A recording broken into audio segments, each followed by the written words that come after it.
Good evening, everybody. Welcome to One Hub Racing. Last week we were at the circuit that hosted the very first World Championship Formula 1 race. This week we're at a track that has never and may never end up hosting a Formula 1 race. Welcome to the Hanoi Street Circuit. Welcome to round 8 of the Pinnacle tier. It is the Vietnam Grand Prix. Luke here, taking you through the action with Matt alongside me once again. It's fair to say you're not the biggest fan of this track, and you're probably not alone in that feeling.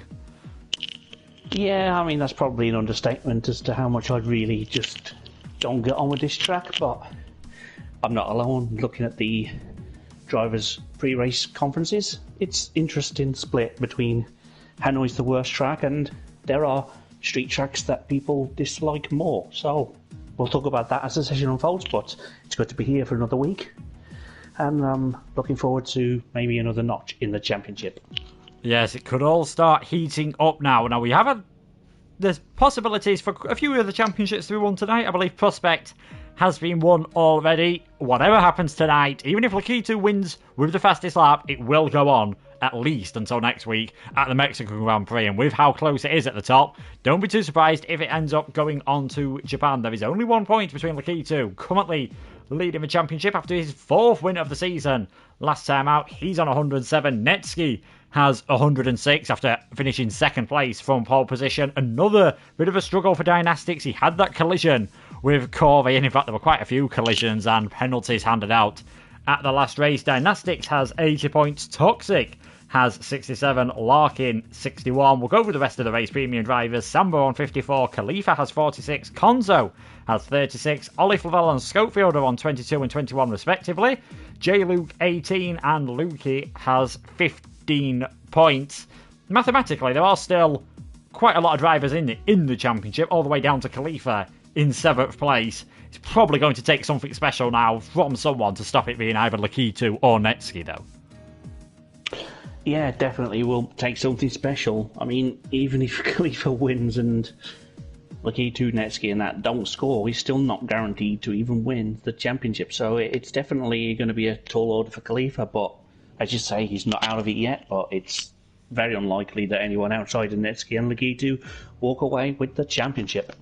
Yes, and let's have a quick look then at the circuit that they're going to be going around, the Hanoi circuit. Of course, was meant to be on the original 2020 calendar until the COVID-19 pandemic and a few different political changes in Vietnam have actually meant it's been taken off of the 2021 calendar. 23 turns, 5.607 kilometres, 3.484 miles. You've got 11 left-hand turns, 12 right-hand turns, medium track difficulty, which I'm sure a lot of people will end up debating whether that is the case. The middle of the Pirelli tyre range, C4, C3 and C2. Don't be too surprised though if we see those intermediate and full wet tyres in Southeast Asia, a bit like we always seem to get at Malaysia, a bit like we've had before in Singapore. Always that possibility of some wet weather. Yeah, wet weather could always spice this track up, and I have literally no idea what to expect if rain does come, because we were lucky down in Prospect. We had an all dry qualifying race, so no need to test the wet tyres there, but it should add an interesting dynamic whether it rains though. Yeah, so if it does rain, you pretty much might be able to get a 16-sided dice, throw it and pick a driver, because who knows what could happen, especially if we see a race that was as hectic as Silverstone. We've already mentioned the winners, well, the top two, Lakitu and Netsky. Jules getting his best finish of the season and earning himself driver of the day with that, with the first podium for himself and the Haas team.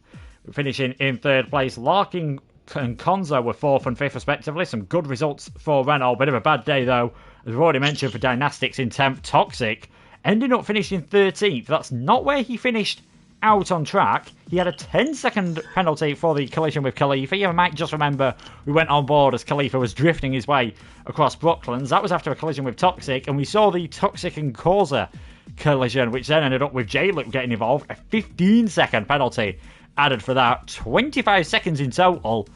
He might be better suited now just doing a number 2 role for his teammate, because it's hard to see how he tries to recover that 40-point gap to the top of the title.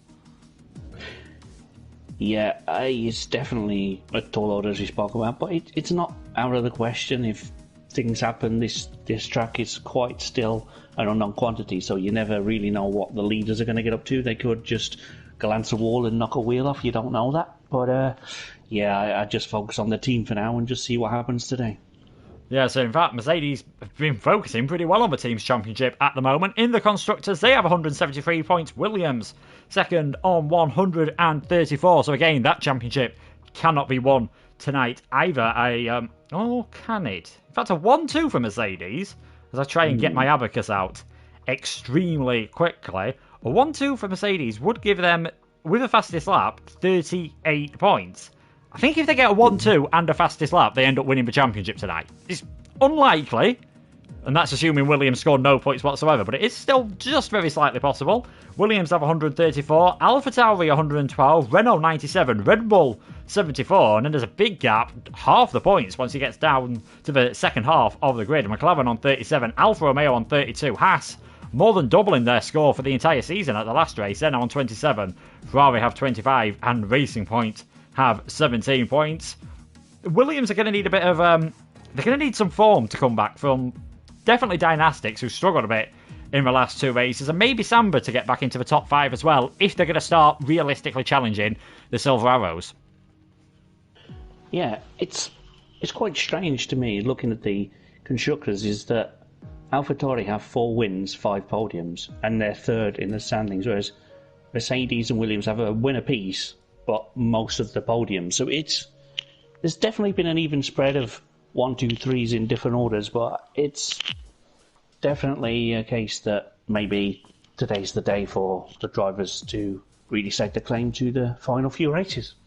Yeah, really, it's pretty much is now or never, as we've said for a few of these drivers. And Vietnam, always got to be careful. You push a bit too hard around street circuits, the walls are never too far away, although that does mean you might not see as many penalties as you see at some other circuits, just because there's not a lot of runoff area. You're more likely to end up losing a wheel than losing 3 seconds to the stewards. Mercedes have on a fantastic run then of qualifying results, really. They've had 6 pole positions out of the last 6 races. It was only round 1 where Lakitu took the pole and victory at Austria, where they didn't get a pole position.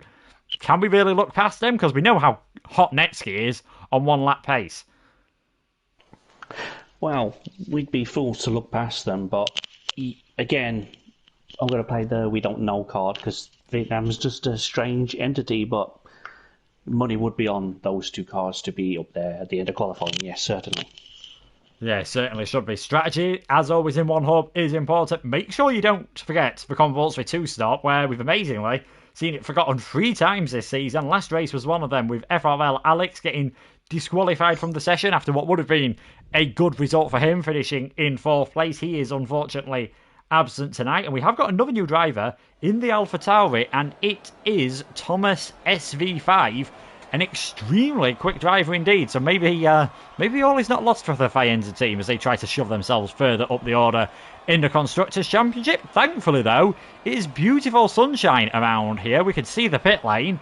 Quite an interesting layout in the pit lane. When you first look at it on paper, you'd feel like you lose a lot of time in the pit lane, and you do spend about 30 seconds in there, but because you miss out the penultimate corner and you miss out turn 1 as well, it's only a 19-second pit loss, so making that extra pit stop in a normal race wouldn't be too bad. Obviously, with 2 stops, anyone who makes 3 stops, I'd imagine that's only going to happen if we see safety cars or some damage, but it's not as fatal to your chances as it perhaps would be around some other tracks. No, it is a peculiar pit lane. The pit exit is very strange because it sort of comes out sort of in the middle, in between the racing line and the braking zone into turn 2. So it's going to be tricky to watch if any back markers make it a stop, trip over the leaders or whatever. But yeah, it's one of those tracks which you can't really look away at any point whether you're on a straight or not, because it's not really a straight here. It's just sort of like a sort of a massive curve. So yeah, definitely, but cars are starting to come out now, so we will get to see what kind of pace they have in them very shortly. Yes, we have. Joe's just warming up his tyres, and like you said, the main straight is not a straight whatsoever. You've got this long right-hander at turn 10, and a bit like the opposite of what you've got at Shanghai at the end there. You've got a very tight right-hand hairpin at the end of the long straight and the main overtaking point. Here it's a very tight left-hand hairpin, and you can easily see quite a few cars getting caught on that curb that Jules has gotten over. We've got both of the Williams heading out on track together. I'm wondering whether they're thinking of using a slipstream tactic in qualifying. It'd definitely be beneficial around this circuit. You've got this long straight that Samba's coming in now into the roundabout starting at turn 6, and then we've already mentioned the main straight / curve through turn 10 can gain a lot of time in that part of the track. Yeah, the slipstream could do wonders for any team, especially in that part of the track, as you say, but we'll see if any teams feel like they can deploy that, as there's a yellow in Sector 3 as one of the cars is just getting some space, I believe. I don't think there's been an incident yet. His cars have started a lap. There's a few people starting a lap now, so it's going to be interesting to see the slipstream effect if it has. Codemasters has invalidated an outlap. He's done what I usually do. Well done. Yeah, we'll follow these two Williams around now. They're just coming through this final sector, and we'll see if there is any teamwork between them. If I tell you guys that there's been some swearing in the chat regarding the weather forecast for the race, that might give you a bit of clue of what we might be expecting. Could be in for the long haul. I'd get the drinks ready. I'd get ready to sit down. I'd get ready for the regular breaks for some VSCs and maybe some full safety car periods. Virtual Burnt Mylander could be a busy boy this evening. Let's go on board then with Samba, the highest man in the championship not to score a podium this season, as he starts a lap of the Hanoi circuit, braking hard just after the 100 metre point into turn 1, hopping over that curve, and then you've got this long right-hander that is very tricky to get right. You mentioned, Matt, the pit exit on that part of the track, coming through 2, 3, 4 and 5. Got to keep it nice and smooth, got to get a good exit as you open up the DRS. One of 3 DRS straights on this circuit into the chicane at turn 6 and 7.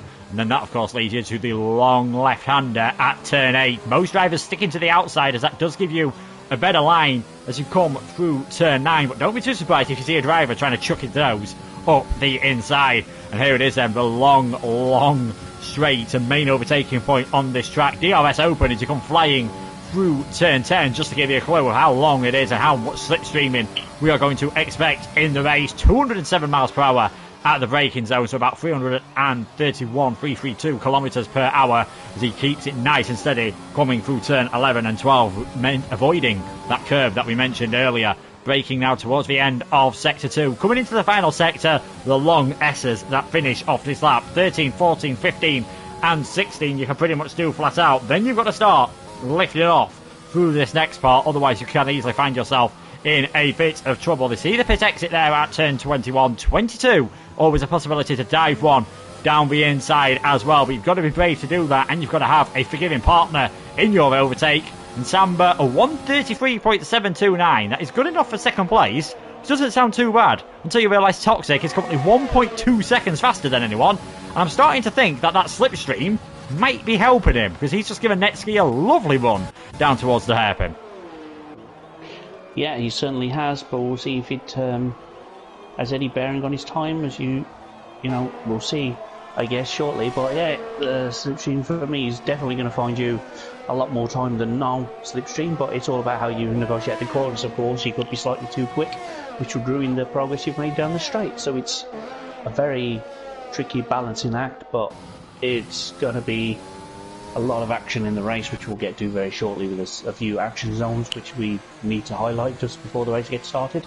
Let's hope I don't forget this week, and I don't think I will, but anyway, let's see what he does as he crosses the... There you go. 132.6. Janel's already out of the session. He's had it off coming through turn 2 on the exit of 2, so I wonder if that was avoiding someone coming out of the pits or whatever. We'll have to wait and see. Netski, fastest in Sector 1, fastest in Sector 3.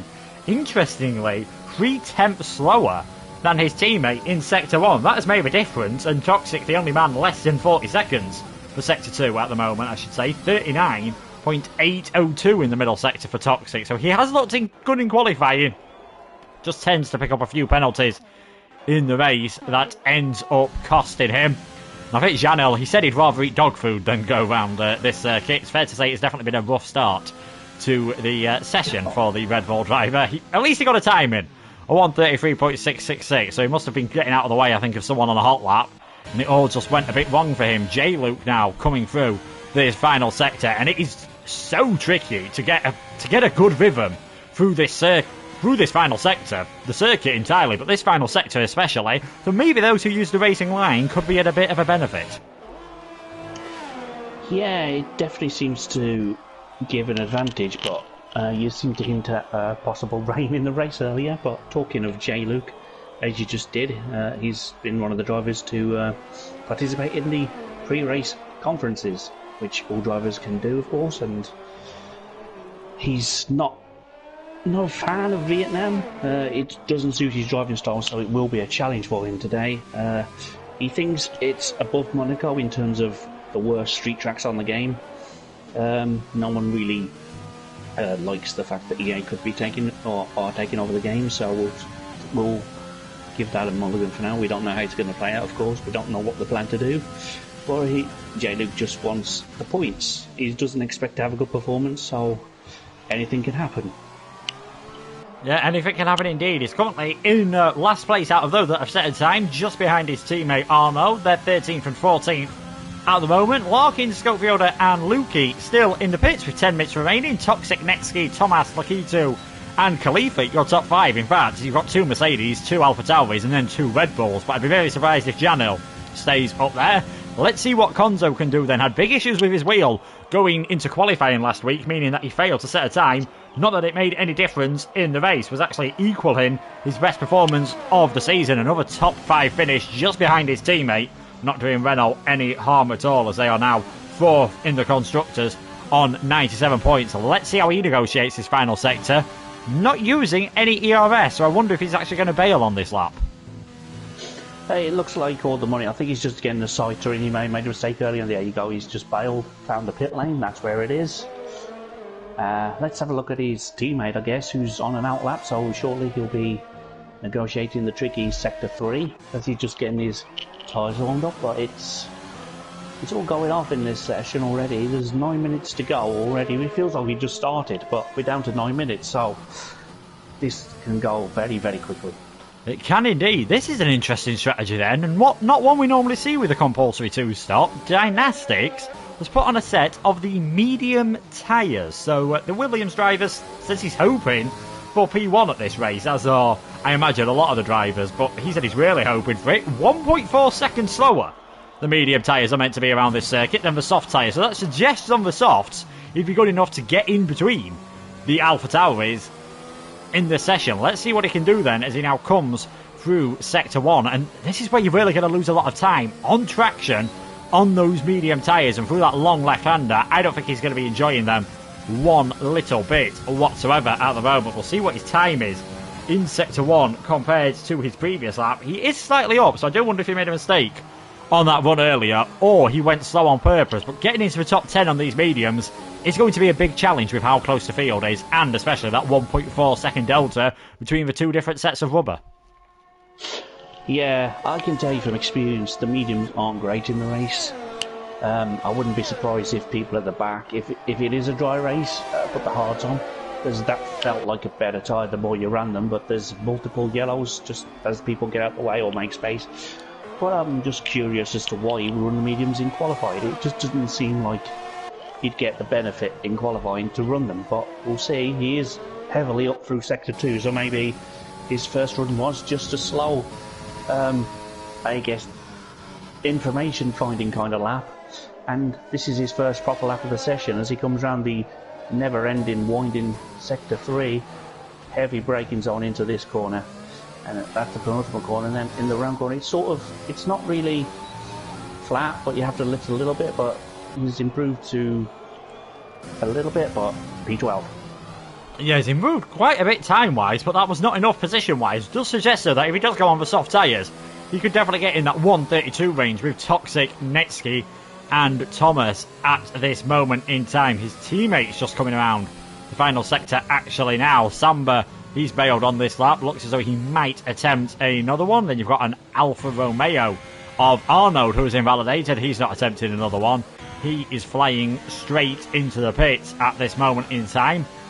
Who else have got on a hot lap then? Lukey at the moment coming through the final sector. Let's see what he can do. Gets very, very close to the wall there, and that just compromises your run through this entire entire final sector. You make one slight mistake, go a bit too fast in the early stages, can easily lose at least a second in that final sector. Yeah, you wouldn't think it to look at it that just going a little bit too quick in the beginning would hamper you so much through the entire sector, but that it does. It's a fine margin. You need to find the balance, but he hasn't quite done it on this occasion, but still he's managed to get a time on the board, which I'm sure he'll be more than happy with. Yeah, P14 at the moment. I think just to hammer home my point, there was a 28.51 final sector for him. You've got Arnaud, who's behind him, actually, managed to do a 27.8 final sector, so he's given up 7/10 in that one sector compared to some of the cars around him. So it does suggest that we could see Luki move up the order, maybe somewhere around where his teammate is at the moment, Ollie Flavelle, who is 6th, but at the top, we've got Netsky back on provisional pole position. Clearly got things a bit better in the final sector in the middle sector, 39.8, pretty much matching what his teammate's done, and he's now gone a 10th faster on a 1:32.463. Was leading the championship for quite a lot this season, up until the last race when Lakitu took the lead. There's only 1 point win it, and a win for Netsky obviously means he will end up taking the championship lead no matter what happens. Konzo out on a lap then. Let's see if he's heading out. He is still pushing pretty hard this time around after bailing on an earlier lap, locking up there into turn 11. A lot of the drivers were asked as part of the press conferences and the pre-race interviews what assists they use and if they plan on changing any. Most of them said we don't really think about changing any. Samba, however, said he's gone to no traction control and he already feels faster, so this could be something to watch for him. Highest placed driver not to have a podium, but he's not too far behind Larkin in the championship, who's had a win this season. Yeah, I was reading all the comments about assists, and you definitely would have thought the boys up in here wouldn't run any, but the fact that someone's just turned them off and he's now seems to be faster than ever, that's only good things for next season, surely. So we're looking forward to seeing his progress for the rest of the season as we are approaching 4 minutes to go, and that has seemed to fly by as well. I know there's just a lot to look at and a lot of things to consider when driving, but assists are definitely something to look at for some of the drivers that don't necessarily feature up the top regularly. Yeah, so always worth tweaking stuff, either lowering your level when it comes to traction control, maybe making racing line corners only. Racing line probably the one that obviously it helps you learn the track, but doesn't actually help you gain time in the same way that traction control can make you a bit more consistent. And anti-lock brakes, we know what they're like on this game. We've discussed them many times about how powerful they are. That's the number one reason why I would not be turning off anti-lock brakes on F1 2020. Netsky still on provisional pole position. Toxic second. Thomas, Lakitu, Khalifa is now Konzo, Ollie Flavelle, Janel, Samba, Corsa rounding out the top 10 at this moment in time. Few drivers heading on an outlap. Thomas looks like he's done another time on that same set of tyres, so I wonder whether he's going to have enough time to get another lap done. He's going to have to be pretty darn rapid on his way back to the pits, and that might be a bit dangerous if you plan on starting on that set of tyres, putting this much run through them. So I wonder whether we've seen the end of Thomas. Let's see what Scopefielder can do then around this track. Now, the first time this circuit was used, of course, was last season, the season finale in what were the 3 tiers, as Pinnacle ended up finishing early. And the man who's already retired from this session, Janel, doesn't like this track. He got a pole position and a win. Ollie Flavelle got second, and the man we're on board with, Scopefielder, finished in 3rd position. So they've got form of doing pretty well around this circuit. Yeah, they certainly do have form, and if there's anyone you could put me on to do a repeat, it would be Janel, but he's not had the best of seasons, which is unfortunate to him. It's nobody's fault, it just happens. But you never know, he might well just do something special today, and then we call him a Vietnam master. Yeah, maybe indeed. Maybe starting in 11th place could be the key for him. We'll see how things go in the session. Scopefielder, in an instant commentator's curse, got it very wrong coming through turn 6 and 7 and decided to back off that lap, so he's still got time for another one. On board with Arnaud, 1.2 seconds up on his personal best, so suggests there was definitely more in the tank from the Belgian driver. Had only his 2nd points finish of the season last time out at the British Grand Prix with 9th position, and that has brought him onto 14 points. His teammates on 18, and they always do seem to be very close in qualifying, as you can see by the fact they're currently 16th and 17th. That gap is about to grow quite severely, though. Arnold across the line moves up into 11th on a 133.825, so that will be the end, you'd imagine, for his qualifying session. Schofielder has retired. Toxic has invalidated, but he's got enough time to save a bit of ERS and have another go. Does show it. I said track limits on street circuits aren't normally as strict, or you don't normally see as many invalidations, but I'd say mainly it's either running wide through turn 2 or turn 6 and 7. It's very possible there, where there's a bit more runoff area as they're heavy braking zones, just to get it slightly wrong. Yeah, it's slightly wrong, could be catastrophic in the race, but I think they can sort of get away with it a little bit more in quali, because you're just getting your eye in, and I think should be less cars around you, but definitely you want to keep mistakes to a minimum. But if you are going to make a mistake, you'd rather do it in quali than the race, I suppose, as Lakitu just increases his advantage at the front for now.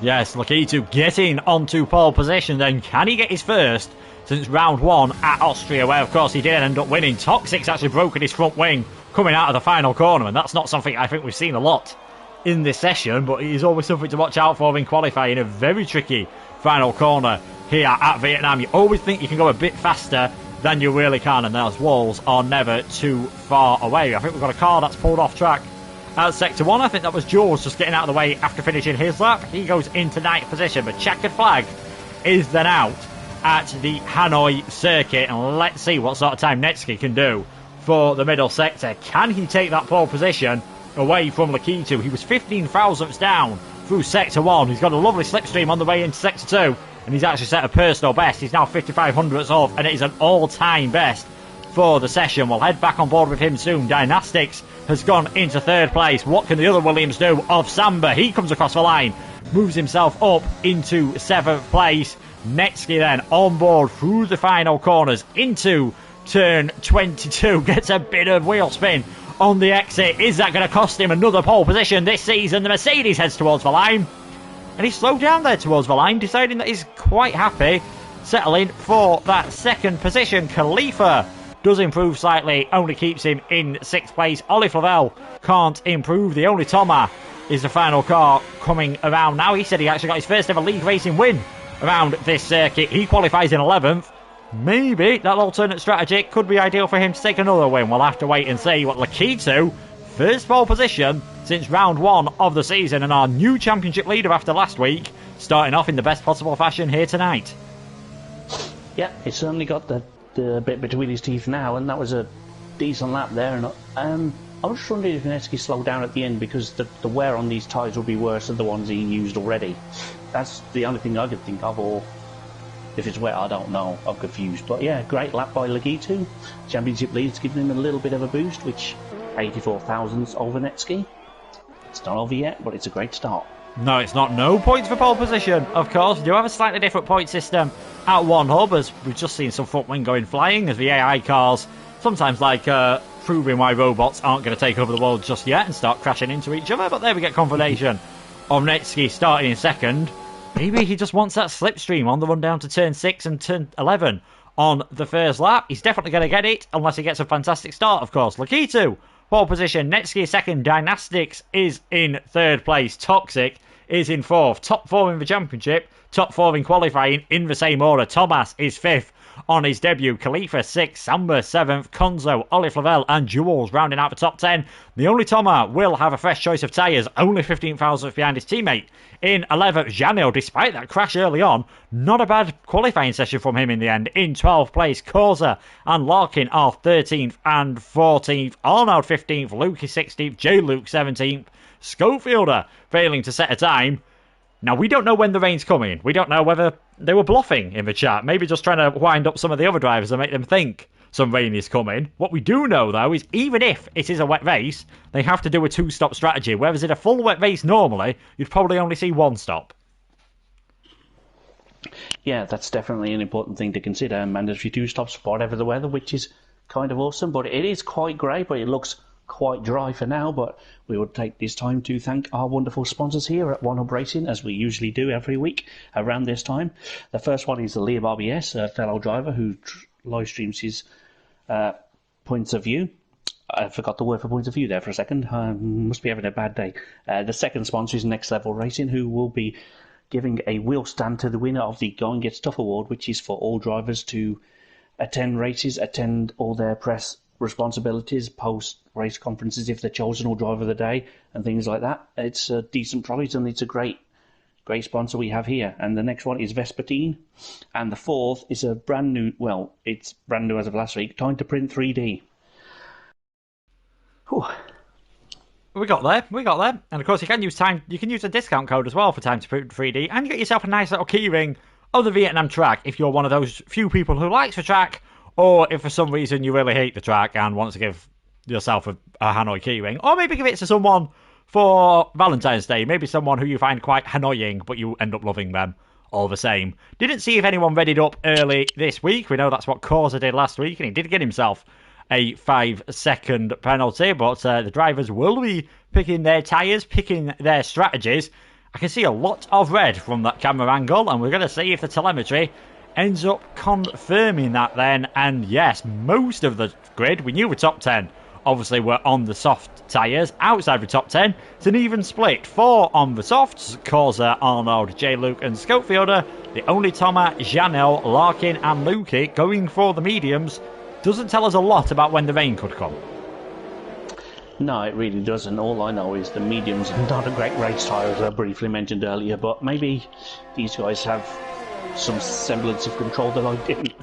I don't know, but it's interesting to find out that there's an even split outside the top 10. I would have expected a few more mediums, if I'm honest, outside the top 10, but maybe they also think they're not. Maybe they're trying to take advantage of an early safety car too. That could happen. Softs could go to mediums. Mediums are already on mediums. They will get track position, but they will have one more stop to make out of safety car conditions. So there's a lot to think about, and I'm sure these drivers have their reasons. Yes, despite the cloudy outlook on circuit at the moment, it's still quite warm. An air temperature of 25 degrees, track temperature of 32 degrees, thanks to the IGK TAS system for providing us with that information.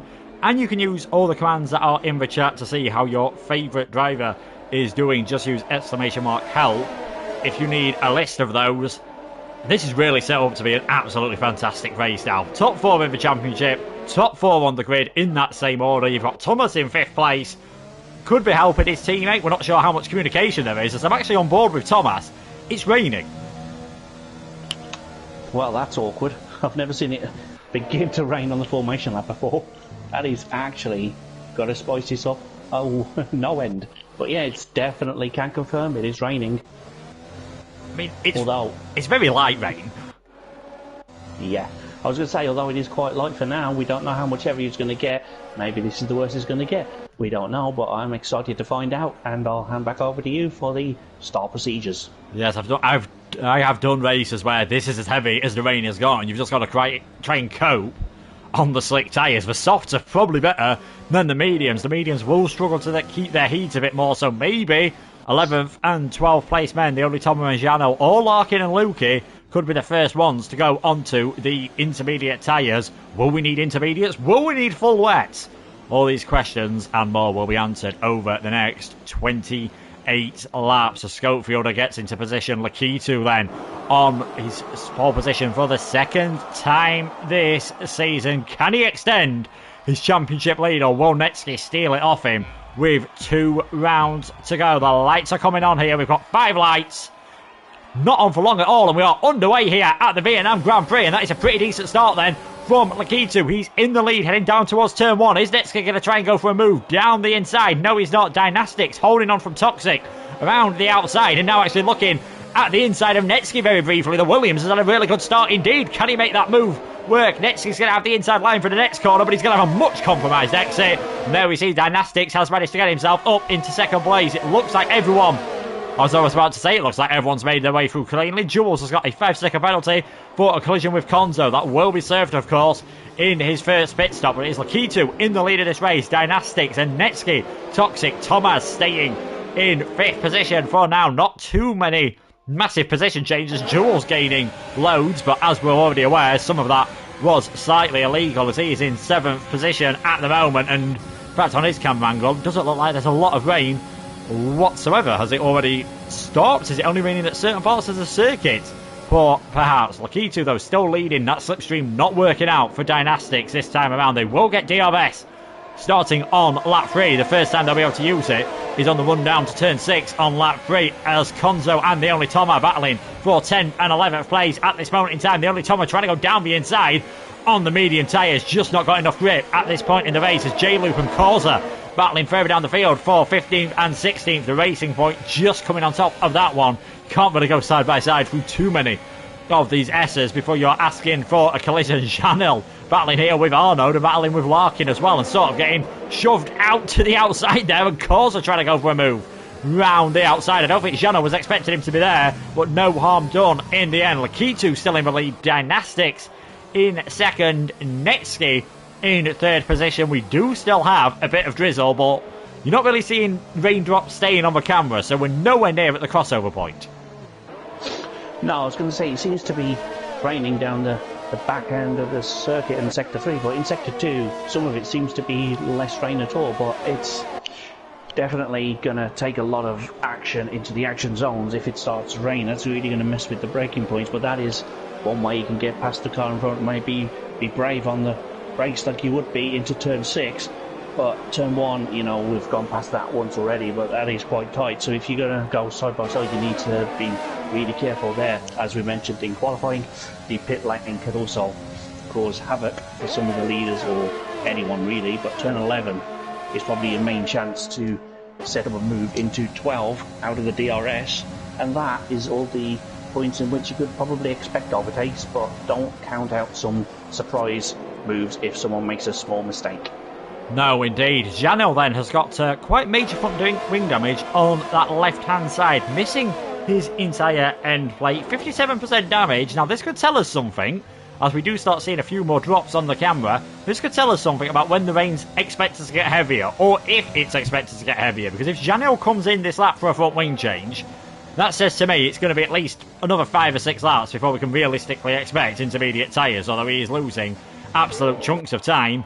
And perhaps unsurprisingly, decides to stay out. Back towards the lead of the race, though. Lap 3, DRS has been enabled, so the race director's clearly thinking it is dry enough at this moment for DRS, and why wouldn't they? Lakitu in the lead, Dynastic second, Netsky third, Toxic fourth, Thomas in fifth, then a bit of a gap back to Samba, Jules and Khalifa, another bit of a gap to the next DRS train of Ollie, Konzo, the Only Toma, Arnaud, Larkin, Causa, J-Luke, Scopefielder, and Lukey and Janelle sort of cast off at the moment from the back of the field.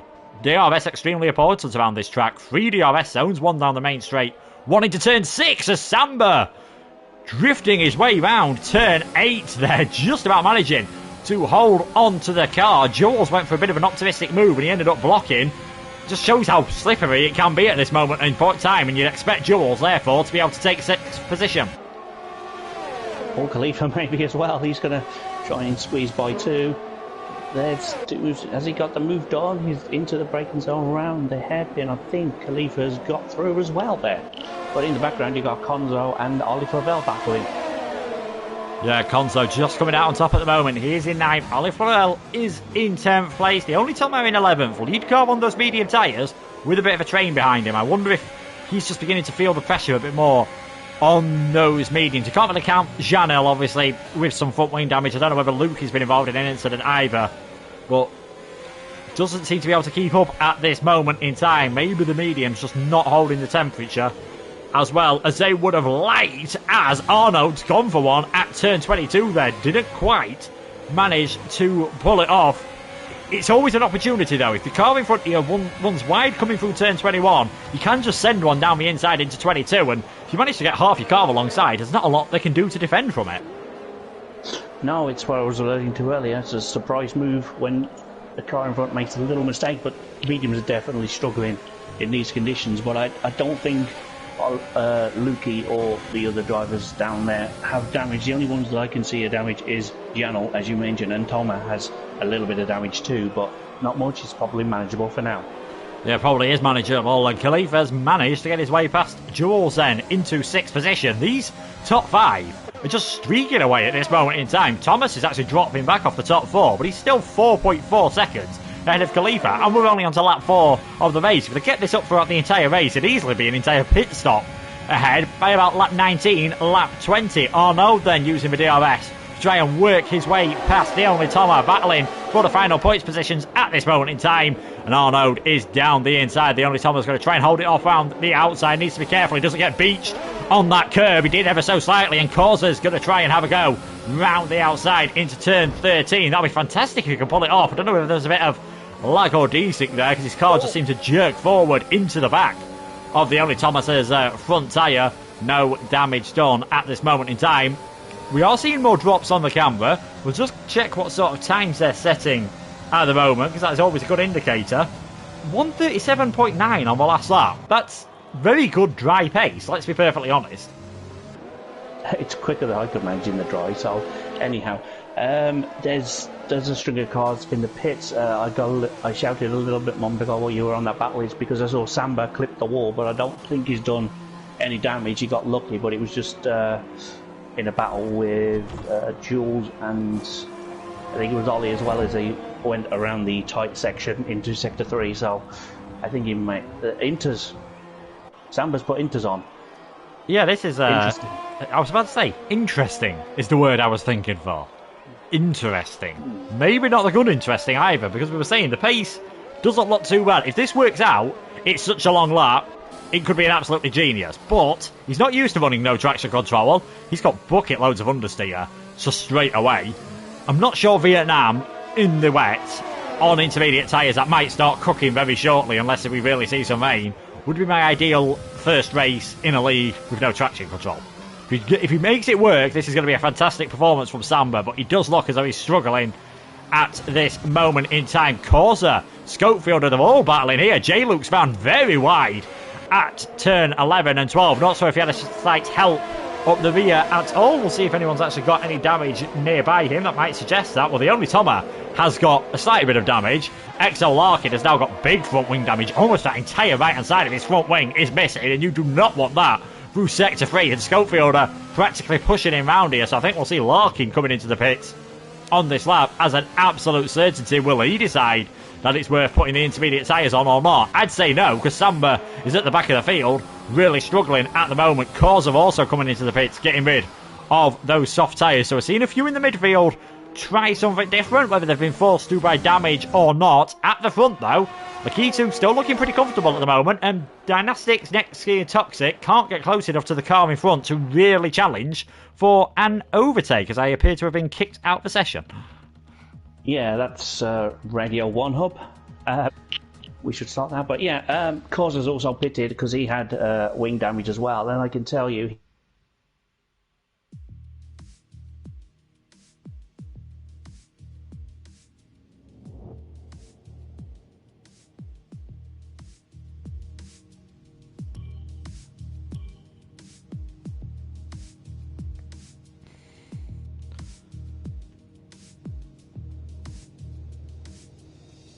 apologies everyone, I'm not quite sure what has happened there. I feel like it has kicked me out of everything, but hopefully we'll be able to get back in very shortly, because we seem to have lost Matt as well. So we'll try and get back into the session as quickly as possible, just as things were starting to get interesting in the race as well. Lakitu was in the lead of this race. We had Dynastics in second, and a reminder, the championship cannot be won today.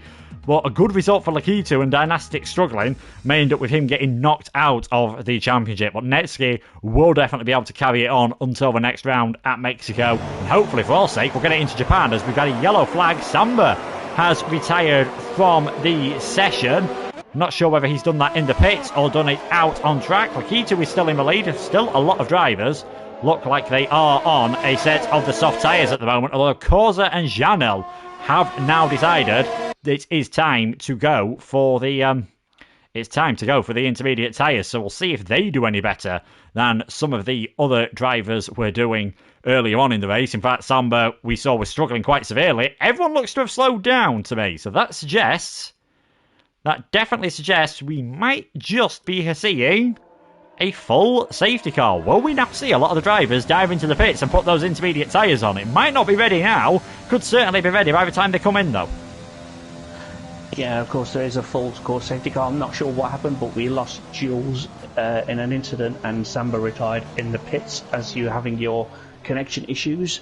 But I was watching everything closely to see what was going on. But yeah, I think it's full course. It's definitely going to take advantage to pit once. Whether they do it twice under the safety car, that could be a stroke of genius. But for now, we'll see what they do. Yeah, we will see what they do. I must say, I've never had it kick me out of the game, kick me out of the party chat, but the stream somehow managed to carry on going. So bravo to the little bit of internet connection that I clearly had at that moment in time for carrying on then. I think this could be prime time to see some pit stops, and the team who might lose out slightly are Mercedes and maybe, well, I was about to say maybe AlphaTauri, but Toxic you can see there with the clever idea of backing up as much as possible to make sure he doesn't lose any time. And despite that, Toxic and Thomas were travelling so slowly, they both managed to get 5-second penalties for speeding into the pits. Well, I've never seen that before, but I guess he wasn't going slow enough. No, they were trying to obviously avoid getting caught in the double stack because we know it doesn't work on this game. They give themselves 5-second penalties. They'll be serving them at their next pit stop rather than this one. We'll see where they come out relative to some of the others, but I think it looks like now everyone has decided to come in, get rid of those tyres. Although one driver that's staying out, Ollie Flavel's staying out on the mediums. Will Larkin, he's only just made a pit stop as well, obviously, after that big front wing damage. Course has gone back out again on a set of softs. He's ditched the intermediates, and Larkin hanging on to the mediums. I wonder if Jeff's suggesting that this rain might not be lasting too long. And is it a situation where if you can survive on the dry tyres, they'll be coming good in 4 to 5 laps time, maybe? Yeah, it's definitely one way to put it, but I think Jeff at this sort of moment has had a whack on the head. I don't think even he knows what to do, and I think drivers are just guessing, because this is a very unknown track, as we've mentioned before, but with the rain, we have no idea whether the inters are the best tyre or the mediums are at this point. It's one of them which we'll look back at this on the end of the day, and we'll go, yep, that's what won you the race today.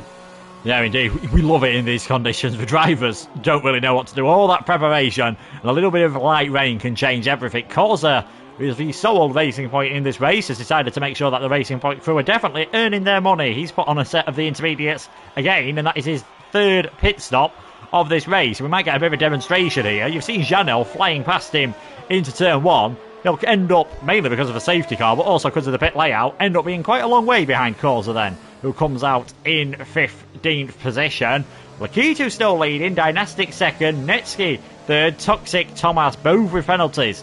4th and 5th, then Khalifa, Konzo, Arnold, Ollie Flavel, Schofielder on a set of the soft tyres as well. He actually went for the softs in that pit stop. That is a very interesting strategy indeed.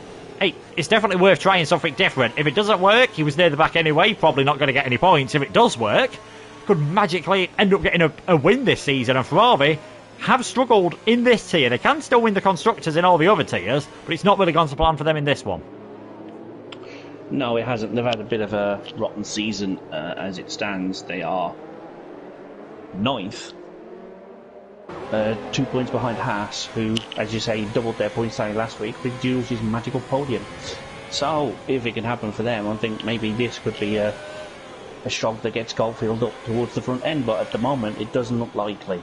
But you never know what's about to happen. No, you never know indeed, and you can see at the moment it obviously under the safety car the spray is nowhere near as prevalent, but it's really not raining that hard whatsoever, and maybe the softs might just be able to keep enough temperature in them to carry on going. Ferrari, we said, have struggled. They were brought into the team's press conference. They'd have to answer about just what seemed to go wrong last week. They only scored points. Well, I think they actually only got to the end, I should say. 3 of their 8 drivers only getting to the end. 2 not even turning up, and obviously Alex getting disqualified. And the boss of the teams, Jamie, said this is really the week where Ferrari have got to start doing something, otherwise the championships might slip through their fingers in the other tiers. Williams were asked about the fact that they've gone 2 races without a podium, and just how much they are missing the Williams maestro, Mr. Lewis Welsh, and how they're going to get Dynastics into the title fight. They said they might need a bit of luck to get themselves back into the title fight with Dynastics. Maybe a bit of wet weather as well. Yeah, I was going to say that's a kind of luck that no one can cater for, but are we going to see another wet weather wizard? Or are we just going to see a disappointing drive? But whatever happens, I'm looking forward to finding out, as we are still behind safety car, but I'd imagine it will be in this lap, as everyone seems to be. Oh no, there's a couple of cars right down the beginning of Sector 1 that haven't quite caught up yet, but sometimes the game's gone, you know what, we've had enough of this, and set the safety car in anyway. But it looks like these two cars out on track will catch the back of the pack. Still no sign of the lights going out yet. No, I can't see it going out this lap. I was just on board with Corsa then. He was going very slowly through 6, 7, 8 and 9, that roundabout that you can see just at the left-hand side of the track map. Almost as if he wants his safety car out as long as possible to maybe give a chance for the rain to get a bit heavier so the intermediates are feeling pretty good. I can't blame him if that's what he's doing, as now actually J-Loop comes into the pits, as he decided, looking at the weather forecast, well, if we've got another lap, maybe I need to get some other tyres on. I can't see it being for damage, because if it was, we'd see it on Taz, there is none, and we'd have probably seen a 5-second penalty come up, so this surely has to be for a set of dry tyres. Yeah, again, this could be a stroke of genius, but we'll see what he's putting on. It looks like more inters. Yeah, it is, more inters. I'm confused by that one. The second pit stop. There's no damage. But maybe, yeah, maybe. But I'm not sure you want to do 18 on the inters, but we'll see. It could work out for him later on, but his tyres are going to be battered. Yeah, normally the intermediates are good for about half a race distance at a usable pace. We're not on lap 14 yet, we're only on lap 10, so still quite a way under halfway. But by the end of this one, we'll have only just done over a third of the race. J-Luke loses a lot of positions in that, but because Corsa and Jano were quite a long way back, doesn't lose out to them, and they're still actually the entire length of that turn 5 to turn 6 straight away from the field. But surely the safety car will be coming in this lap. Toxic and Thomas, the only drivers then with 5-second penalties. They'll be serving them on their next pit stop. J-Luke, Corsa and Jano, the bottom three, don't have to pit again in this race if they can manage to get those intermediate tyres to last till the end, and it is a big if. That could be a fantastic chance for them to get some really good points. Oh, definitely. I've just noticed that Corsa's gone back in and put the inters on again, so he doesn't know what to do either. This is fascinating. But there's going to be a lot of safety car in this lap, so get on board with Lakitu, and he will let the safety car do its thing, and he will do his own thing, and he will go when he's ready, and no overtake it until the start-finish line. And if anyone's caught doing that, then I'm sure the stewards will whack a finger at them. Yes, engines. Yeah, now this has been very tricky indeed. This safety car restart. You're probably not going to see too many overtakes, but when the safety car came out, it wasn't raining this much, and a lot of these guys were on slick tyres, so this is going to be the first few corners that they're doing in racing conditions on the intermediate tyres, when they've probably not got as much temperature in as they had coming out of the tyre blanket. So this could be a very interesting restart indeed, and unsurprisingly, Lakitu is taking it very, very steadily as he drifts his way through the final corner. We are back to green flag racing then on lap 11 of the Vietnam Grand Prix. Are we seeing any moves in the background? It is pretty much single file. Ollie Flavel there, actually, looking as though he was going to have a bit of a move on Arnold, and XL Larkin straight down the inside of the only Tomo. The driver's on the mediums, not looking too bad. Is he able to hold on though all the way through turn 2? He is indeed. So Larkin up into 12th position. We'll see if there's any more moves from those on the mediums further up the field. Larkin's teammate Konzo has gone on to the mediums. They're staying with them for now as Ollie Flavel gets ahead of Arnold. If anything, they are doing slightly better. They are. I'm just looking at the tires, and the track temperature's just gone down a degree. I don't think that's going to have much of a fall on the mediums at this point, but if it drops another few degrees, then maybe that's when the mediums will have to be ditched and they'll have to put the inters on. But it doesn't look like it's raining all that much. There's not a lot of spray either, so I'm as fascinated as you are to find out what the best try to be on. But right now, it looks like it is the mediums, as Konzo has gone past Khalifa. This is absolutely brilliant. I love it when we've got these mixed weather conditions where different strategies, you never quite know what's the right one. Do you stick with the confidence of the intermediate tyres and maybe that ability that you can just push a bit harder, or do you go for the soft or medium tyres, which at this moment look to be slightly quicker? but one slight mistake, the chances of you saving them might be very slim indeed. The top 5, though, staying in the order that they've been pretty much since turn 1 of this race. Lakitu, Dynastics, Nexki, Toxic, Thomas. As we see now the Alpha Tauri, the lead Alpha Tauri of Lakitu, come round the corner, and Thomas is into the pits. So we'll see here whether he's maybe seen some cars on the mediums get up behind him and he thinks this could be a good idea, and the mediums would get towards the end from this point in the race. It might not be looking too nice towards the end of the race, but they can do 16 laps. Yes, they certainly can, and the air temperature's also gone down a degree now, so I don't know if that's going to play havoc with the tyres or not, but we'll see as he's switched to the mediums, as you say. But I'm just interested to see what Schofield is going to do. He's on the softs, which is probably, I was going to say the worst tyre of all of them, but he's just going to overtake a medium run, so I'm not really sure anymore. This is great. Yeah, this is great. I mean, I was saying the softs would probably build up the temperature a bit quicker. They do tend to run at a slightly higher operating temperature, so they're softer as well. You've got more tread movement. You'll be able to build that temperature a bit easier. He has managed to get past Ollie Flavel. Not the best exit. In fact, we'll see. We'll see next time round whether DRS is actually still enabled, because we didn't really get to see it come up to the disabled point because the safety car came out, and it's 2 laps after the safety car before you're seeing it get enabled. Schofield, though, he's just got past Ollie Flavel on the mediums. He's going to get past one of the cars on the intermediate tyres. Schofielder is up into 6th position. This is looking very good for the Swede in the Ferrari at this moment in time. Got 2 6th positions earlier on in Austria and Hungary. Hasn't finished in the top 10 since Brazil, where he was in 9th. Didn't finish in Britain and missed Azerbaijan. This could be a very good race indeed. Will anyone react to Thomas coming into the pit lane? Are we going to see anyone else decide maybe it's just worth trying this? And here we go. Toxic gets rid of that 5-second penalty, dives into the pits. I think this is going to be for a set of the medium tyres as well. Ollie Flavel is in. Now this could be interesting if we see one driver go onto the mediums, and there we go. DRS is enabled. The stewards are saying it's still dry enough out there for dry tyres. This is madness in a very good way. We wondered what kind of madness we got at the top of the qualifying session. I guess we know our answer. This is brilliant, and Schofield is looking to make more moves on no, he's not. He's been under pressure. Or Schofield, sorry, I forgot what I was looking at. But Schofield is looking very, very quick now on the softs, and the mediums are starting to struggle a little bit. Let's see this move in its completion. Schofield pops it down the inside into the braking zone. Job done.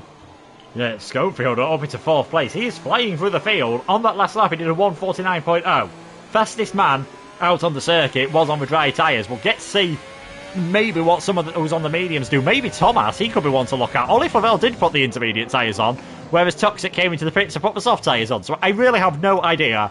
I have no idea at the best of times when I'm driving what the best tyres are to be on. Looks like everyone else is in the same situation as me, and I never thought I'd say that about the Pinnacle tier drivers. Does look as though it's a bit of a handful, though, out on circuit. Thomas pretty much drifting his way through that roundabout section. Causa working his way past Lukey. He is up into 9th, for Jano getting past J-Luke in 11th.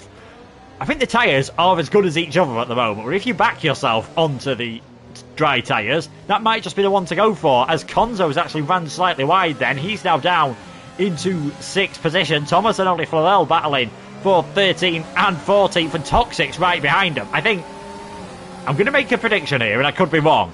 I think we're in a state where the mediums, it's now too wet for them. The softs are still looking really good indeed, if you can get them to work, as Toxic has managed to work his way past both of them there. It was a bit of argy-bargy, a bit more BTCC style, or VTCC, seeing as we're in Vietnam. We've now got Schofield and Konzo coming into the pits, so maybe my point's entirely wrong about the soft tyres being good, because Schofield's got rid of them. Well, yeah, maybe. I mean, there's no damage there, so it can't be for that. I was thinking it could be for that, but Thomas just speeding in the pit lane, that's going to help. I really have no idea what to do at the moment. I mean, Sculpt's on the inters now, as is Konzo and Ollie Flavel, who was on the medium. I don't know.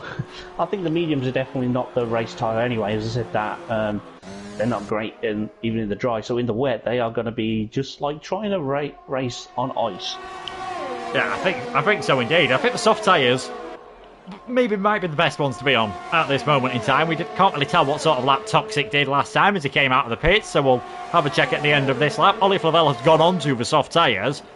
It's marginal, though, as to whether you'll get the softs to the end in any good condition from this point in the race. They are predicted, thanks to our lovely track information provided by Badger in the One Hub database, to get to 12 laps, as DRS has now been disabled. So that says we are in fully wet enough conditions, and the intermediates are the tyres to be on. I know everyone loves it when Formula 1 talks about the tyres, but we can't really talk about much else at this moment in time because they are playing such an important part. They're so important. They're the only bits of the car that touch the road. They're the only bits of the car where you can put different ones on and find yourself a second a lap. All of a sudden, you put a different engine in, chances are you're not going to find a second a lap unless it's got a rocket attached to the back of it. Lakitu leading, Dynastic second, Netsky in third, and then it is a big gap back to Khalifa, Arnold, Larkin now flying into the pit, so Causa will move his way up into 6th position. We'll see how Toxic is doing on those soft tyres. It looks like he's closing in to Schofield ever so slightly, and not really under tons of pressure from Konzo. Thomas is into the pits, the mediums. The risk has definitely not worked out. We'll be seeing a lot more pit stops. It's not been an ideal debut then for Thomas. This could change again if the rain gets heavier or the rain stops, obviously, because Toxic will be trying to get towards the end of the race. Ollie Flavel will be trying to get towards the end, as he's actually into the pits again, and he's retired from the session, suggesting that the softs obviously aren't working. No matter what the weather does, though, Lukey has to come into the pits again, as do the top 5. Yeah, I wouldn't want to be anywhere else right now. This is probably the best place to be on the interwebs to watch some sensational racing action. And we're not getting a lot of it just yet, but this is just heating up. It's on the slow burn. I think this is the simmer period of the race. This is getting great. Yeah, Lakitu's tyres burnt up a bit then into turn 11. We had a bit of a view of the rear of his car. All you could hear from the front was locked wheels. That Alpha Tower did not want to stop whatsoever coming down into turn 1. And once again, maybe just a bit too much front brake bias. They can change it ever so slightly, but would you really want to add a bit more rear brake bias? In these conditions, you could easily find yourself spinning around, especially through this part of the circuit. But Lakitu has pulled away slightly from Dynastic. Has got a bit of a gap to Netsky. The yellow flag is just for, well, I think part of it was for Ollie Flavel's ghost car. Part of it was for the only Toma, who has managed to have a spin. Looks to have got away unharmed, though. Causa and Toxic, talking about being unharmed, do have very light front wing damage at this moment in time. As Khalifa now comes into the pits from 4th position, as does Causa. Who knows what could happen at this point in the race, and I'm going to take a guess that is looking like another set of intermediate tyres. Yeah, and Toxic skin again, as you just briefly mentioned, he does have slight wing damage, but I think he's just getting another stop out the way. I know he doesn't have to, but I think he's just needs the entirety of the front wing to be able to drive that car. He's put the inters back on. So I think now we are in the inter period, which means that people that were on the softs are now just not getting any advantage, which is a shame for some of the drivers, but I guess it's inters all the way from now on.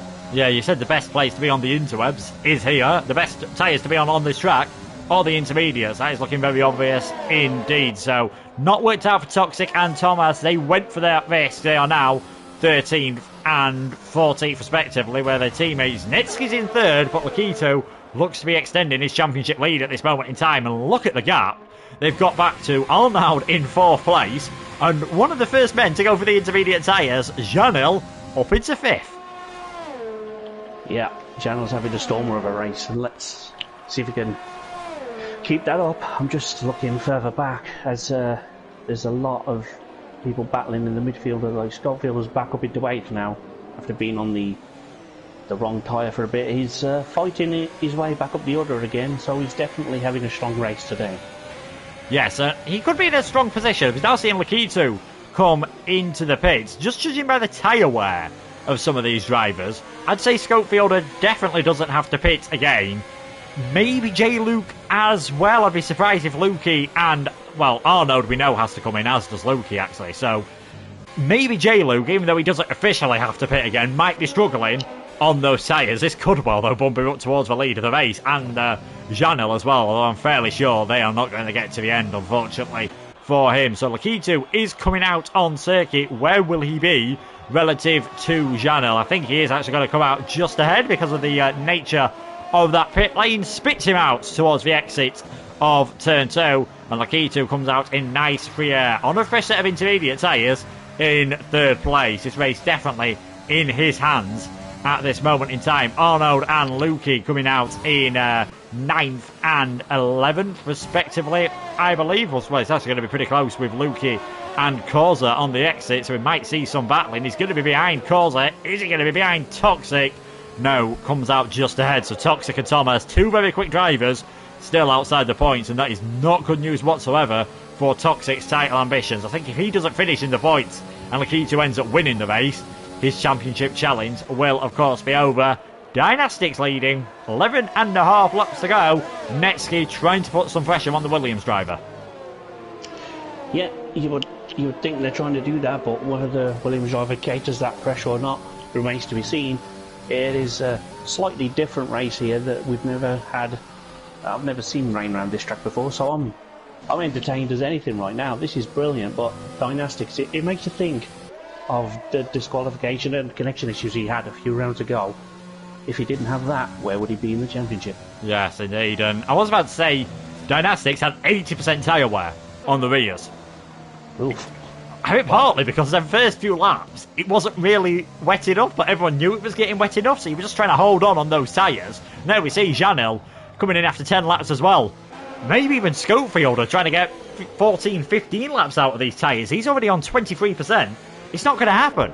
It's not going to happen. These intermediates aren't lasting much longer than 10 or 11 laps by the looks of things. So everyone who's not got fresh tyres on now, so Jake, Luke and Schofield, maybe even Konzo, might have to come into the pits. Maybe Khalifa and the only Tomer as well are going to find themselves struggling towards the end of the race. Maybe it'll get dry. Who knows? Thomas gets a time penalty for speeding in the pit lane, and that is the end of his participation then. So AlphaTauri, the 3rd driver they've had this season. It's not been the best season for the AlphaTauri number 2 drivers. Helmut Marko's going through them pretty damn quickly, even by his reputation.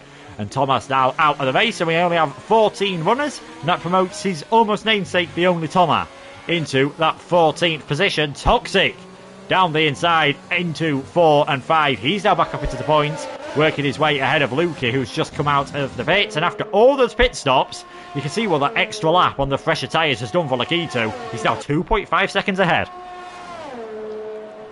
Yeah, he certainly is, and that's just great news for his championship exploits. But Netsky needs to find a way past Dynastics to keep his, well, I wouldn't say alive, but he definitely needs to finish near Lakitu.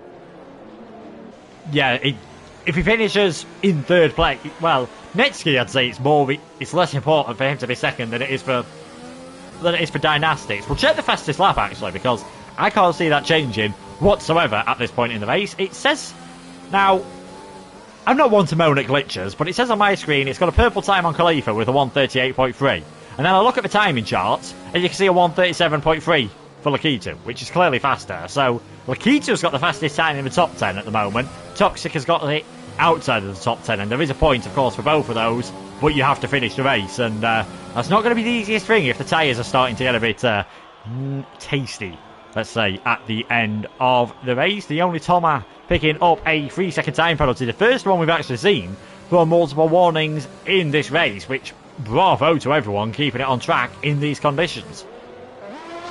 Yeah, I mean, it's probably just a case of he's just had a half spin and he's spat him over an apex or something, which is extremely harsh by the game standards, but he doesn't appear to have lost too much time, so maybe he's just tried to shave a little bit of time off the laptop and just gone too deep. Speaking of which, Netsky's gone way too deep through there, so that's lost him a little bit of time.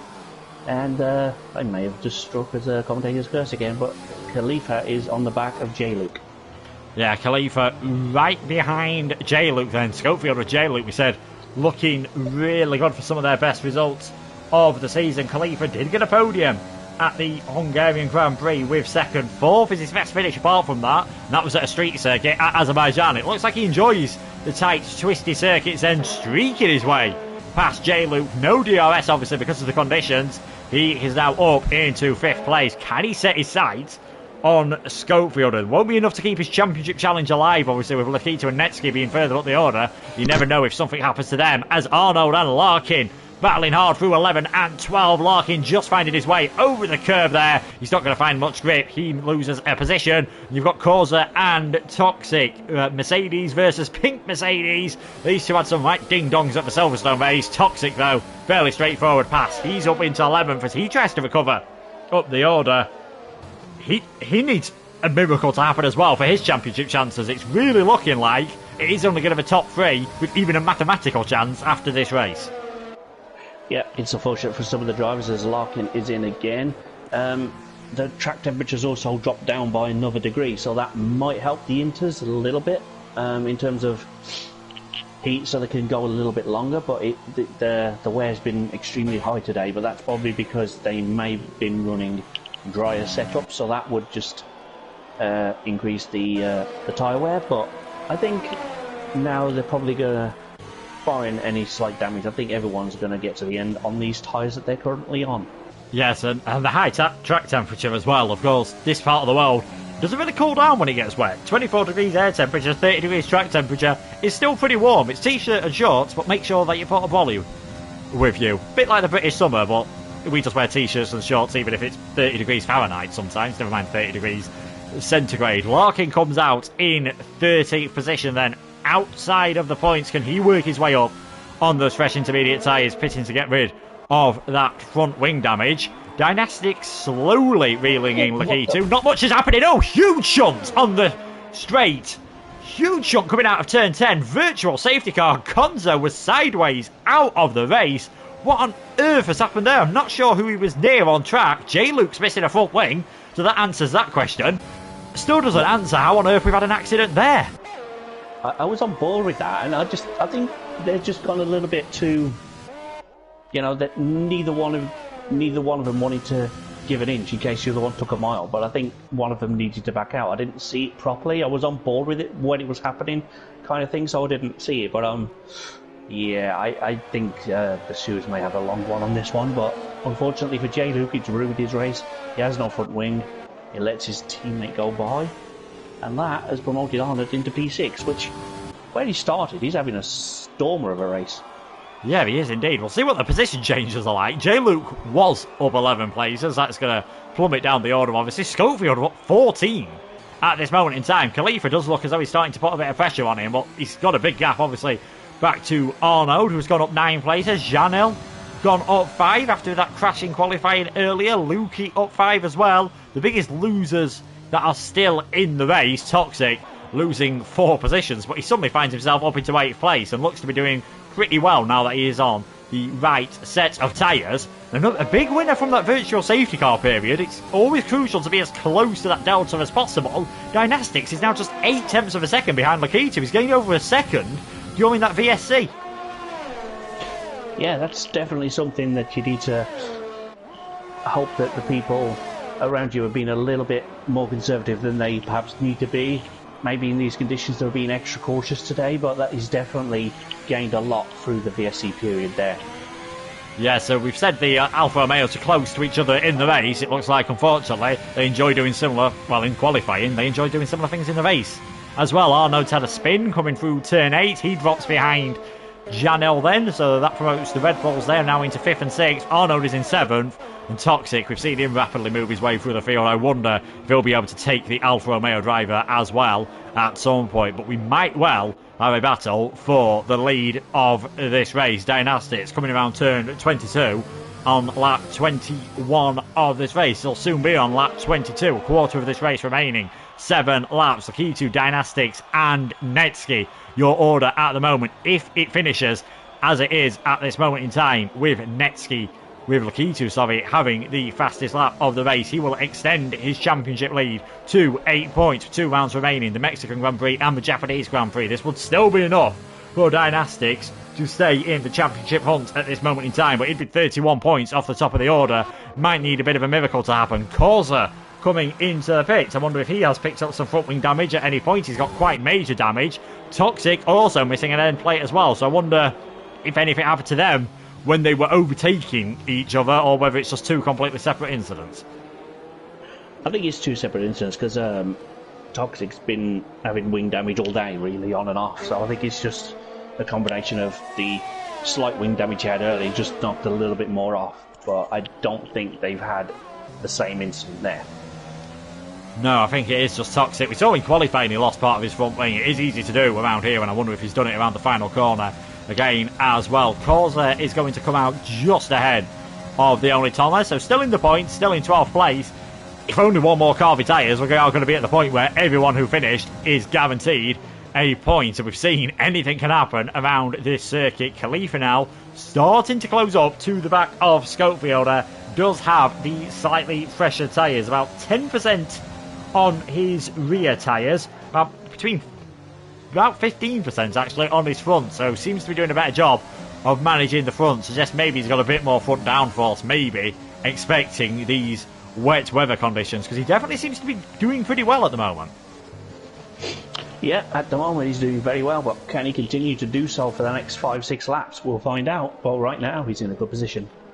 Yeah, he is indeed. He's not going to have the DRS to help him, obviously, and dirty air will affect you through that final sector. He's about 6 tenths behind that run down towards turn 11, all the way out of 9. That is going to be the crucial part of the circuit for Khalifa if he wants to get this move done. So we'll just stay on board with him. We'll see how he takes his corners relative to Schofielder ahead. Is he going to be looking for the different lines, maybe searching for a bit more grip? There's not really a dry line out on circuit, but it's not like it's because there's standing water on other parts of the track. Everywhere just seems to be at the same level of fairly wet at this moment in time. He's lost a bit of time coming through turns 1 to 5, closes up in the slipstream on the run down to 6 and 7, locks up both of the front tyres, still makes for corner nice and easy. Now this is where it's crucial. He's got to try and get a good exit as best as possible here. Just gets a bit of wheel spin.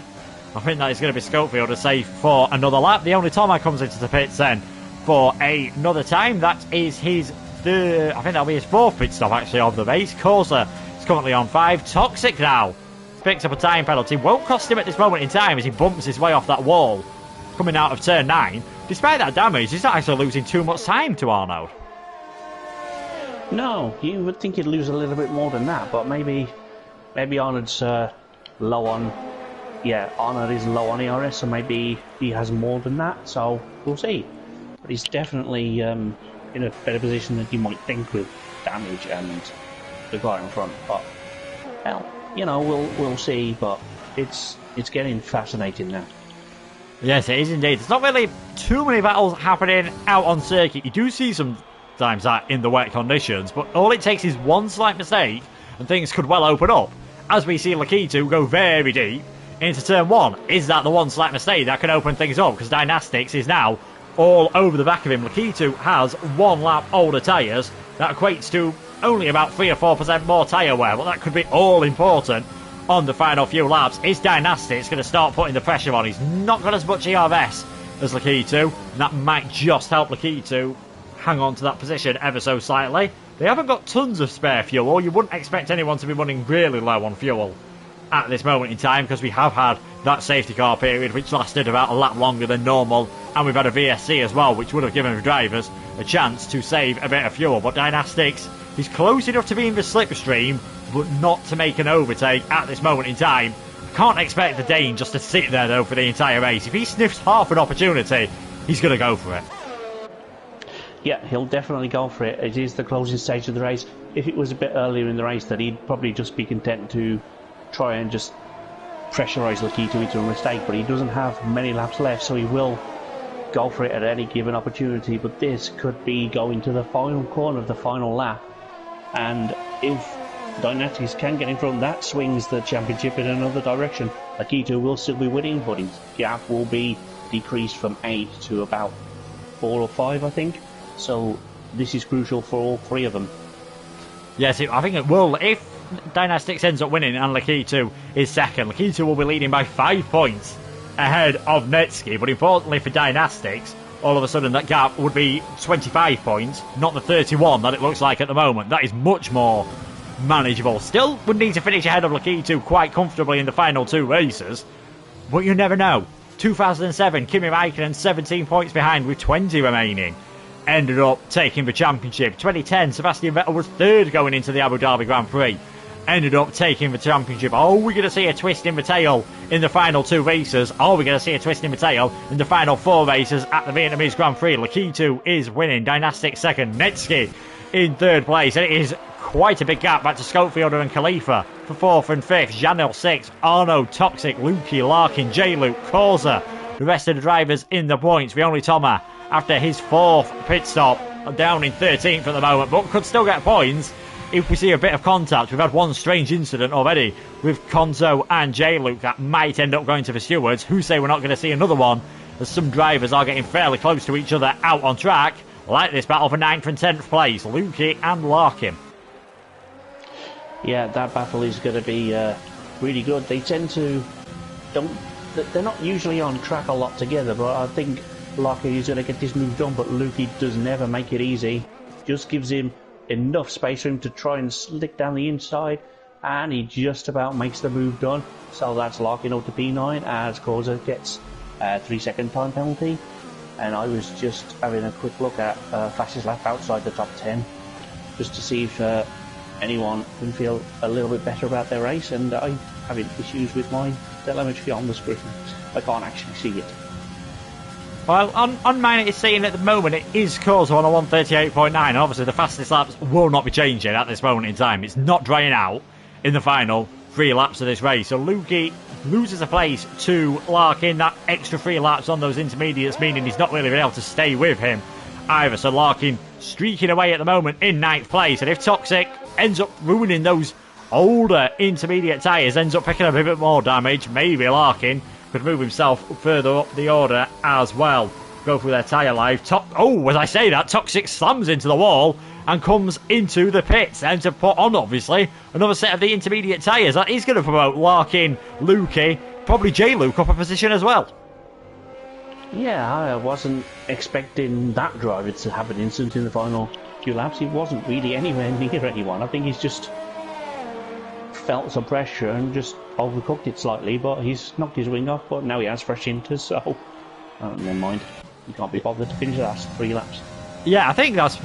it showed us having quite a lot of damage on the TAS screen, and the team just didn't change his front wing. Maybe it just happened too late for them to get a front wing ready. So Toxic is out of the race. That means the only Toma, persistence is paying off. If he ends up finishing, he is picking up another point. He's becoming quite accustomed with those new points positions this season at One Hub. We did obviously extend it to the top 12. If he stays where he is now, he will be on 6 points so far this season. Under the old One Hub points rules, the only Toma would have had no points. So this is why we've introduced it, to give those lower down the order a chance to get some points for their finishing position. And also, it keeps things close at the top of the championship as well. It's close at the top of the race. Lakitu, less than a second ahead of Dynastics, who's less than a second ahead of Netsky at this moment in time. 1.5 seconds separating all of them with 2 laps to go. Dynastics has got close, but not close enough yet to even think about a Ricciardo-esque dive bomb. Well, he wouldn't put it past him, but maybe next time around he'll have no other choice, I guess, if he really wants it that bad. He'll try and force it, but there's Khalifa and Scottfield are also battling for 4th place there. Yeah, I'm just... I guess it's... Do you see the championship as a bigger picture, or are you just going to try and go for it for the glory now? It's really what you need to ask yourselves as a driver in this position.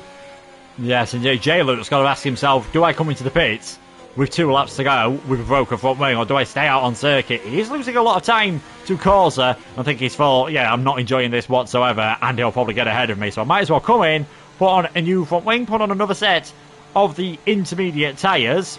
You get given 3 sets, obviously, to use in qualifying and the race, and they won't have used any in qualifying, so J-Luke will come out in 10th position, and we'll see what he can do with brand new inters and a fresh front wing. Dynastics, half a second behind, 1.5 laps to go. Couldn't get close enough. Khalifa, though, definitely looks as though he is close enough. He's going to have to go the long way round, though. At the hairpin at turn 11, there's a slight drying line on the racing line. He's on that at the moment. Will that be the crucial positioning for him all the way round the outside at turn 11? He's going to have to go. Scopefield was, to be fair to him, fully on the inside there, and I don't think he did that on purpose, putting Khalifa over the curve. It's just sort of the nature of that corner. Can't imagine Khalifa's too happy about it, though. No, he'll have a few words after the race, I imagine, which hopefully is well constructed and doesn't get any penalty points for stepping over the line. But at the moment, he's just going to try it again on the next lap and see what he can do. But I don't think there's anything in that. It's just two cars going, but the nature of that corner means that move's never really on. But you've got to credit both of them for keeping it clean, though.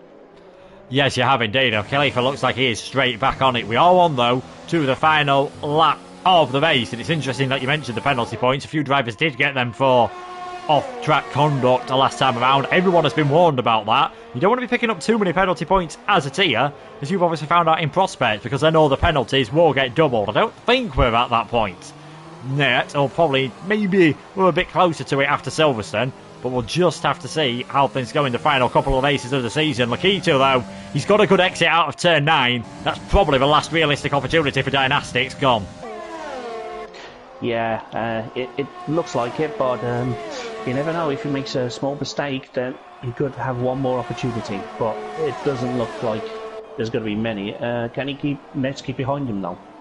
Yeah, can Dynastics keep Netsky behind him, or are we going to see a move maybe into that turn 22, the penultimate corner, where we saw Arnaud try it early on? Course has got severe front wing damage at the moment, but with 19 seconds back to J-Luke, there is no point whatsoever of pitting with 1 lap to go, so he's just going to try and stay out on track and probably hold on to that top 10 position round the S's for the 28th and final time. It was a very tricky race in changeable conditions here early on. No one quite knew what to do with the tyres. We saw drivers pretty much changing tyres every single lap. At one point, Lakitu came for the intermediates under the safety car. He was the first one of the leaders to come in for a second set, and it's been good enough for him to take a third victory in a row. Lakitu wins. Dynastics just behind in second. Netsky rounds off for another podium finish for the Mercedes driver. That is 3 podiums in a row. Just loses a bit more ground, though, in the championship. What a performance, though, from Schofielder.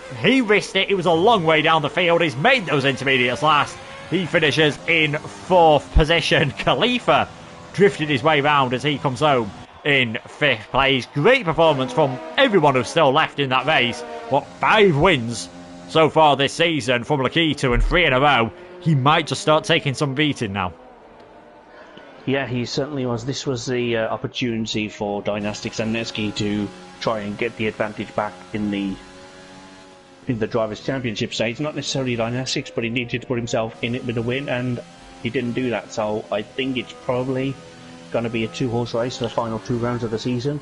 But what are 2 rounds it's fixed to be. Yes, and the on-track action might not be over yet.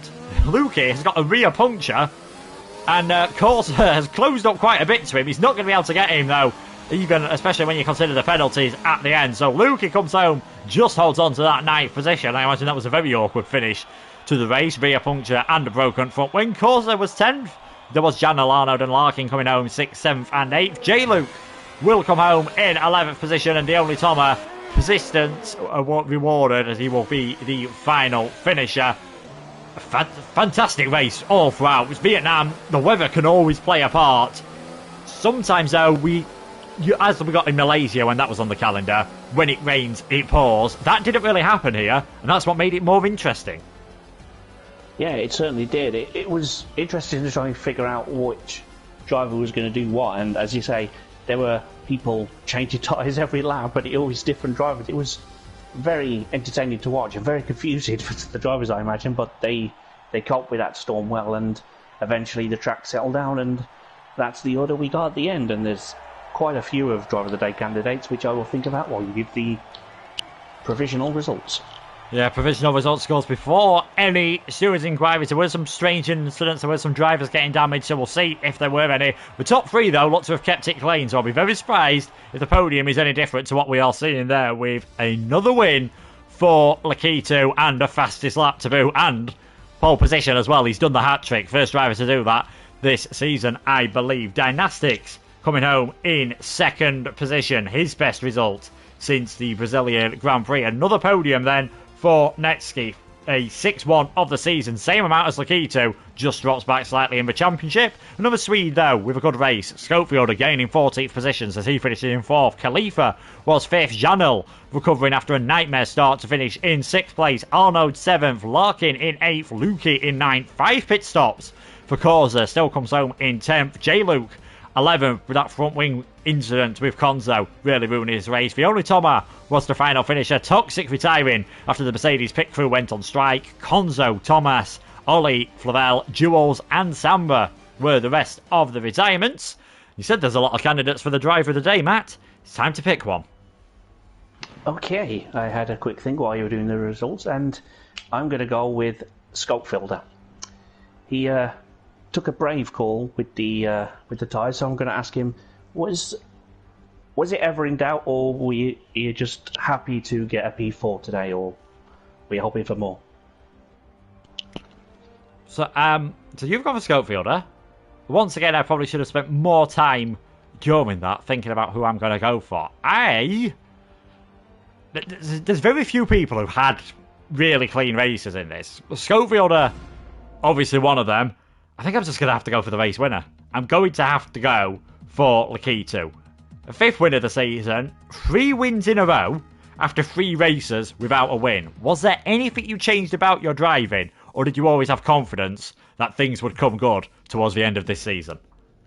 Those are the questions. You'll be able to see them on the forums later tonight. Driver of the Day votes will be up on Twitter tomorrow. Ending on Tuesday, there were so many different candidates there. Everyone on the podium doing a good job. Great jobs as well from both of the Red Bulls. Arnaud doing fantastically as well.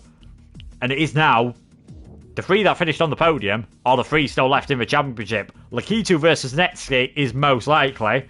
Dynastics probably needs a win in the next race and something bad to happen to both of the other 2 to have any realistic chance. But he showed tonight, especially with that move on lap 1, he's not scared of getting his elbows out and forcing his way into contention.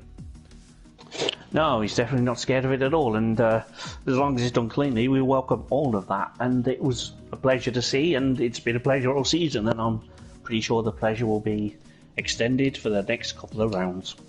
Yes, only 2 rounds left this season, and it does look as though things are shaping up to go right towards the end at Suzuka. But next week is the Autodromo Hermanos Rodriguez in Mexico City for the Mexican Grand Prix, so make sure to check that one out. Make sure to watch the rest of the action from tonight, if you haven't already as well, on the One Hub YouTube channel, and they'll be starting next week with Prospect at 6:15, Podium at 7, Precision at 7:45, and then we'll be back with Pinnacle tier action at 8:30. Thank you for Matt for joining us. Thanks also to our sponsors, Time to Print 3D, Vespertine, Liam RES, and Next Level Racing. Thank you so much for watching as well, and we'll see you next week as this interesting title battle, maybe, just maybe, takes another turn with 2 rounds to go. Thank you for watching, and goodbye.